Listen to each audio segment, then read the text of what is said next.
Okay, maybe I exaggerated a little bit on the A6. Well, 106. Well, you know, some of you indicated that I've talked to beforehand indicated that you'd seen me before around the area, you know, in Coeur d'Alene or Spokane, or 8 or 10 years ago I played up at the Panada up there in Sandpoint. Just a couple nights ago I was up in Bonner's Ferry, and never played in Kellogg or Wallace, but I'm young still. I may get the opportunity if I practice hard enough to.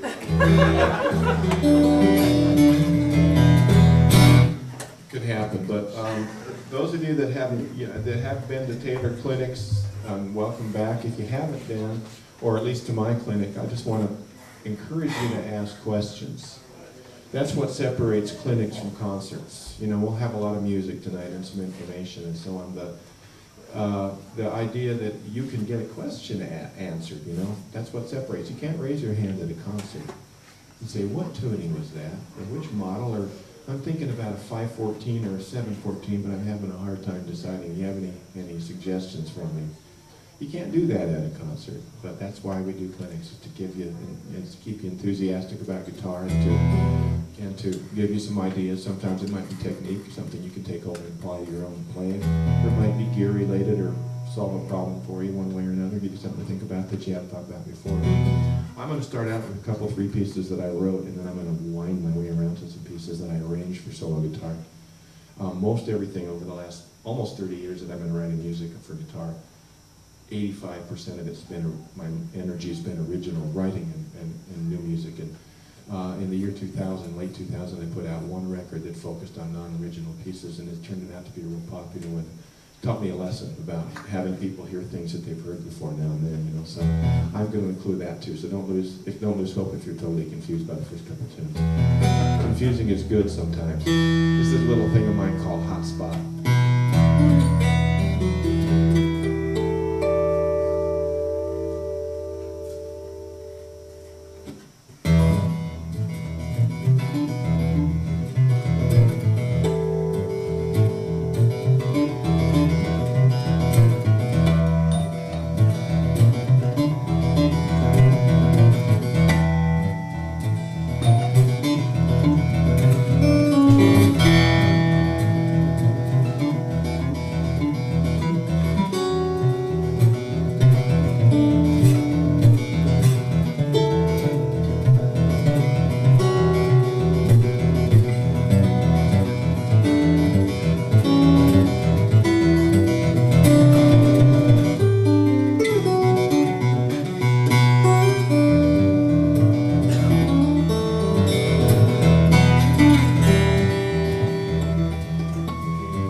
you. Yes? Chris, what was your tuning?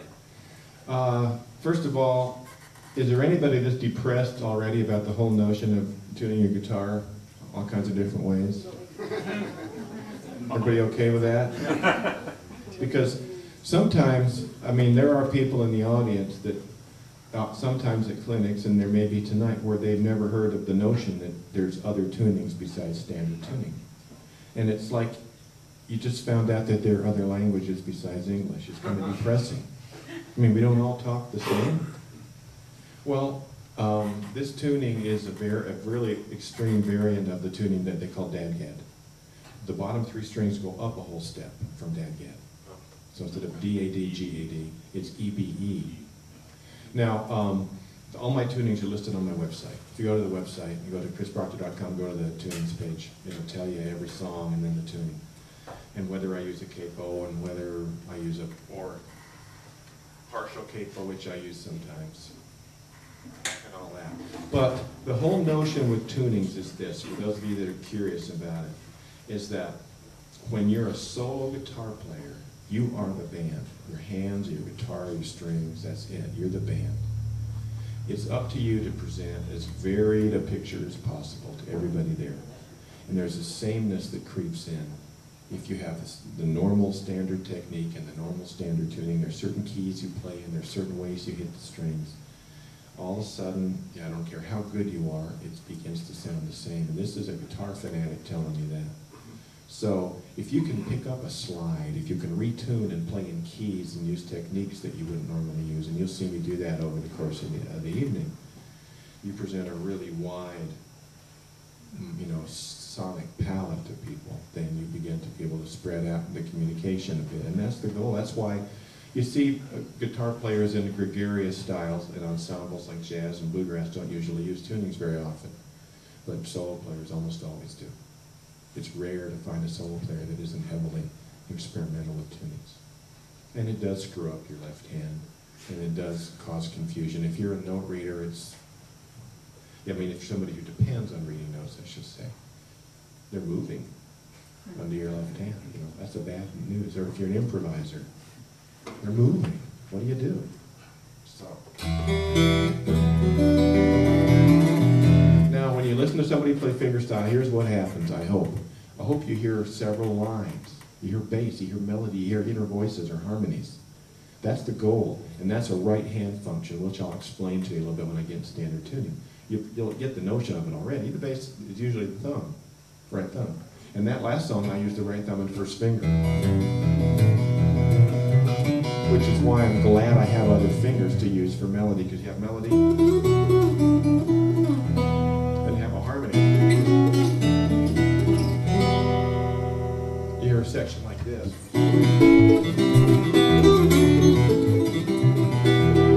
Here's the melody. Here's the bass. And there's a little harmony in the middle going like this. Here's it all together.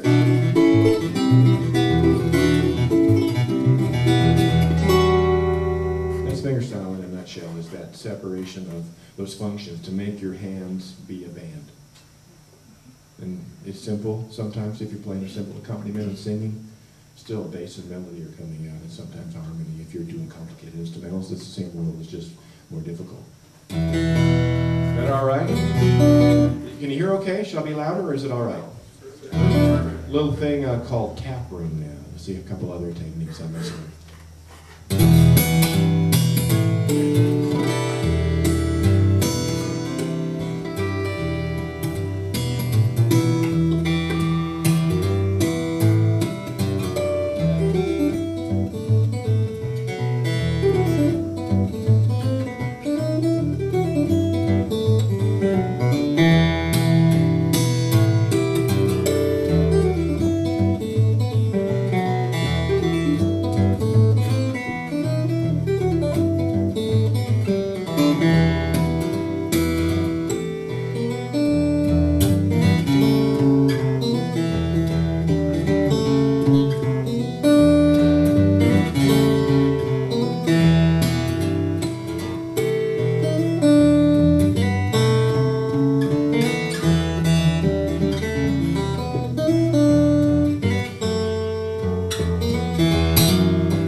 Now, in some ways, that was more traditional because the bass was played entirely by the thumb and the melody by the fingers. There was no mixing of that.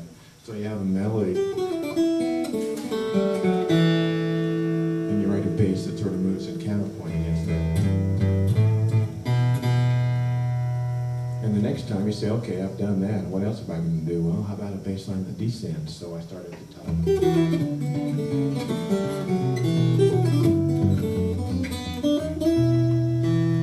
Then you have other parts and various things. You have a little chord melody part. Kind of break up that thing, but there's that sense, okay, there's the bass line. That's a bass line like a bass player would play. That's what you're looking for, is that sense that there's a brain running the bass and a brain running the other stuff. You know, like you're trying to be the rhythm player and the lead player and the bass player percussionist here. You're trying to be a four-piece as much as you can with one guitar. Questions? You okay? And also on that one, what was non-traditional was the tapping strap with the left hand, because and also with the right. Because if I go to, for instance, to play a harmonic,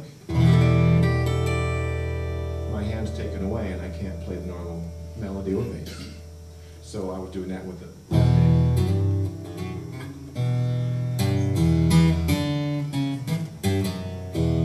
That way I can play them out, you know, tap out some harmonic.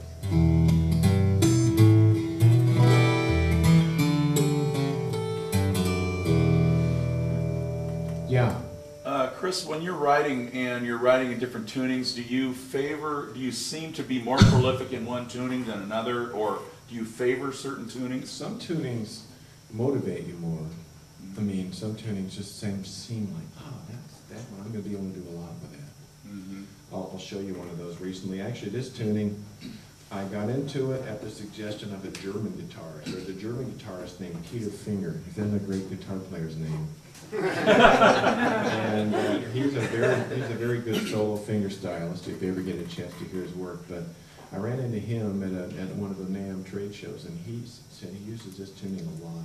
I mean, almost all, like 3/4. So I thought, wow, that told me that you could do a lot of different things in it. So I experimented with it, and for me, I wrote 3 songs in about 6 months, and that's all I've done with it. I didn't find all the different things that he did. Dadgad is one of the most popular tunings in the world, and I've known about it for 35 years, and I've only written about 3 songs in Dadgad. But I'll find something and it'll just tweak me, it'll sound a certain way, and I'll just go, wow, I gotta explore that, you know. I just do it the Dadgad, by the way.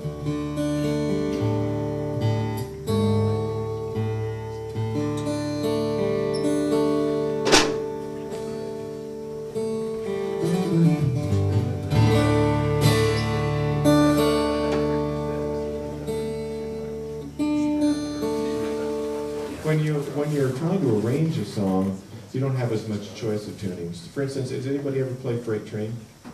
You know, so I played in C, right? Yeah. Why do we play in C? It's because it fits, right? It fits on guitar well. So if you were looking for whatever reason to play the Freight Train in an open tuning, you just thought you wanted to do something odd with it, you'd hunt around for the tunings that were close to C. And because it would give you the same things, it would give you open strings in first position, which is what we all need. So, you know, you'd probably try open D first, see how it worked out. And so, for instance, I'm going to do in a little while an arrangement of a Moody Blues tune for you, Nights on Satin. It worked out great in A minor in standard tuning, but I really wanted to take it and work with it and take it somewhere else. So I ended up in an odd G tuning that was close enough as I could get. So that's what, for writing, tunings are different, but for arranging, your tunings are the same as the key. The key that you would have played in standard kind of pushes you towards certain things. Here's a little Neil Young. This is a tune that he wrote after the shootings at Kent State during the Vietnam War era called Ohio. And it's one of those guitar pieces I started